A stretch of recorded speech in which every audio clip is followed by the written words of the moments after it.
అందరికీ జైపులే జై భీమ్.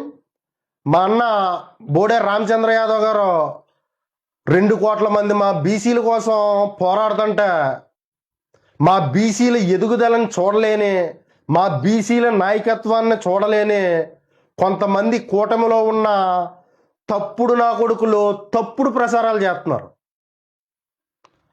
జగన్ రెడ్డితో కలిసిపోయిన రామచంద్ర యాదవ్ గారు, ఇంకొక గొట్టం రెడ్డి గారితో కలిసిపోయిన రామచంద్ర యాదవ్ గారు అంటూ ఫేక్ ఫోటోలు తీసుకొచ్చి ఈ సోషల్ మీడియాలోనూ విష ప్రసారాలు చేస్తున్నారు తప్పుడు నా కొడుకులు. ఆ గొట్టం రెడ్డి గారితో కలిసిపోయింది మీ పార్టీ, మీ అధినాయకుడు. ఆ గొట్టం రెడ్డి గారి కంపెనీ ద్వారాగానే మీ పార్టీకి ఎలక్ట్రోల్ బాండ్ల ద్వారాగానో కోట్ల రూపాయలు వచ్చినాయి. అవి ఎలాగొచ్చినాయో తెలిసికినాడను ముందు.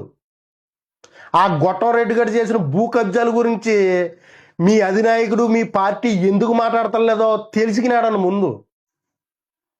ఆ గొట్టం రెడ్డి గారి మీద ఉన్న అక్రమ కేసులు ఒక్కడు కూడా ఎందుకు ముందుకు వెళ్తలేదన్నదే తెలిసికినాడను ముందు. మీలాంటి తప్పుడు గాళ్ళ గురించి శ్రీశ్రీ గారు ఆనాడే చెప్పారు. పెట్టుబడులకి కట్టుకథలకే పుట్టిన విషపుత్రికలే ఈ పత్రికలు. ఇలాంటి తప్పుడు వార్తలనే తప్పుడు ప్రచారాలు చేసే తప్పుడు గాళ్ళు చిల్లర కోసం చివరికి వాళ్ళ ఇంట్లో పిల్లల్ని, ఆడోళ్ళని కూడా తాకట్టు పెట్టే రకాలు అన్నారు ఆయన శ్రీశ్రీ గారు. మీలాంటి తప్పుడు నా కొడుకుని చూస్తుంటే ఇప్పుడు అర్థమవుతుంది ఆయన రాసిన కోర్టుకి. తప్పుడు నా కొడకల్లారా, రేపొద్దున్న మా బీసీలకు వచ్చే హామీలు అడ్డుకోవడం కోసం మా నాయకుడు మీ ఇంట్లో పిల్లలతో ఉన్నట్టు, మీ ఇంట్లో ఆడవాళ్ళతో ఉన్నట్టు కూడా ఫేక్ ఫోటోలు క్రియేట్ చేసి ప్రసారాలు చేస్తారు మీరు. మన బీసీలందరూ కూడా ఇలాంటి తప్పున్నా కొడుకులు చేసే ప్రసారాలను గమనించండి. మన ఎదుగుదలను చూసి ఓర్వలేని సన్నాసులే ఇలాంటి తప్పుడు ప్రసారాలు చేస్తారు.